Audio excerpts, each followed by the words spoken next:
Assalamualaikum warahmatullahi wabarakatuh, sahabat beriman. Nabi Isa alaihissalam adalah salah satu nabi yang wajib diimani seluruh umat Islam di dunia. Beliau diutus oleh Allah Subhanahu wa taala kepada Bani Israel karena kesesatan yang dilakukan oleh kaum tersebut sepeninggal Nabi Musa alaihissalam. Tidaklah sempurna iman seorang muslim bila tidak mengimani keberadaan salah satu dari 25 nabi-nabi yang memiliki kemuliaan di sisi Allah Subhanahu wa taala. Pada umumnya seluruh umat Islam tentu telah mengetahui kisah Nabi Isa alaihissalam dari keistimewaan yang diberikan Allah Subhanahu wa taala kepadanya, dimulai terlahir dari rahim seorang perawan, banyaknya mukjizat yang Allah berikan seperti menyembuhkan penyakit, hingga pada akhirnya menjelang akhir zaman Nabi Isa alaihissalam akan kembali turun ke bumi untuk membunuh Dajjal, musuh umat muslim yang paling ditakuti karena kehebatan fitnahnya. Namun tahukah Anda mengapa justru Nabi Isa alaihissalam lah yang ditugaskan Allah Subhanahu wa taala untuk membunuh Dajjal? Mengapa bukan Nabi Muhammad SAW yang secara syariat sebagai junjungan seluruh umat muslim di dunia? Nah, berikut alasan Allah Subhanahu wa taala menugaskan Nabi Isa alaihissalam. Allah menunjukkan kebenaran agama Islam. Nabi Isa alaihissalam kembali turun ke bumi diyakini akan menegaskan kebenaran dari ajaran Nabi Muhammad SAW.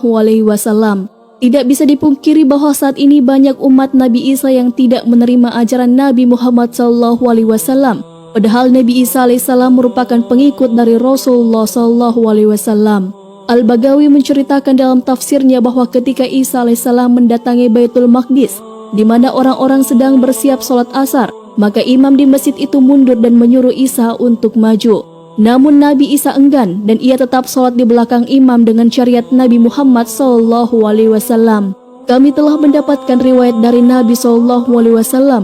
Sungguh hampir dekat waktunya turun di tengah-tengah kalian Isa bin Maryam sebagai hakim yang adil. Ia akan menghancurkan salib, membunuh babi, menghilangkan jizyah, upeti karena kafir zimmi sudah tidak ada lagi, semuanya muslim. Akan dihancurkan seluruh agama di zaman beliau kecuali Islam. Hadis riwayat Bukhari. Nabi Isa alaihissalam masih hidup. Ada sebagian kaum meyakini bahwa Isa alaihissalam telah wafat karena dibunuh oleh orang-orang Romawi. Namun sebenarnya Allah Subhanahu wa taala menyelamatkannya dengan menggantikan peran Nabi Isa alaihissalam kepada orang yang wajahnya diserupakan dengan beliau.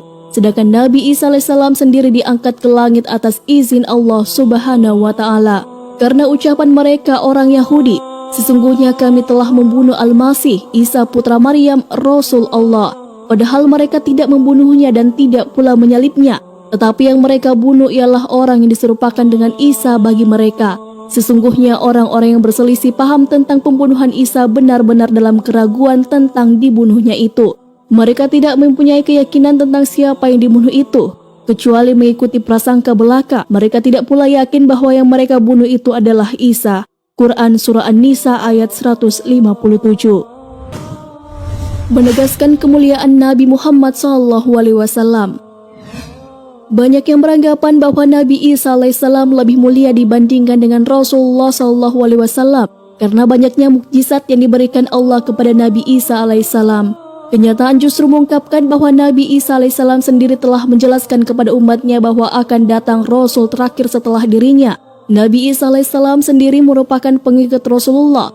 Bentuk penghormatan Nabi Isa alaihissalam kepada Rasulullah adalah dengan kabar yang diberikan Nabi Isa alaihissalam mengenai Nabi Muhammad sebagai penyempurnaan ajaran yang telah beliau sampaikan kepada umatnya.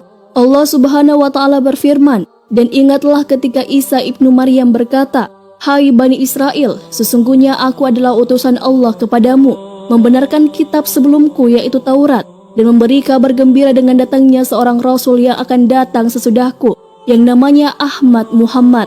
Maka tak kala Rasul itu datang kepada mereka dengan membawa bukti-bukti yang nyata, mereka berkata, ini adalah sihir yang nyata.'"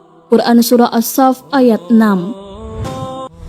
Telah dekatnya ajal Nabi Isa alaihissalam.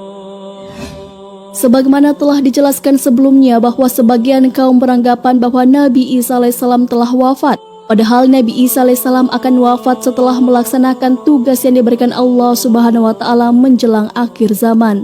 Lansiran dari questionislam.com menjelaskan bahwa Nabi Islam alaihissalam pada akhirnya juga akan mengalami kematian sebagaimana layaknya manusia. Namun kematian beliau akan tiba setelah membunuh Dajjal dan menegakkan keadilan bersama umat muslim di seluruh dunia. Beliau tinggal di bumi selama 40 tahun kemudian Allah wafatkan dan disalati kaum muslimin. Hadis riwayat Abu Daud, Ibnu Hibban. Sebagai muslim yang beriman tidaklah pantas bagi kita untuk membanding-bandingkan siapa nabi yang lebih hebat. Karena semua nabi yang diutus oleh Allah Subhanahu wa taala mempunyai tujuan yang sama, yaitu mengajak bertauhid, mengagungkan kebesarannya.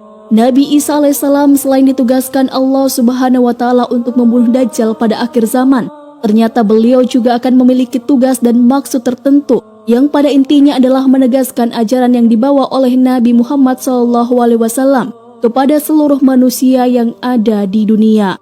Wallahu a'lam bishawab.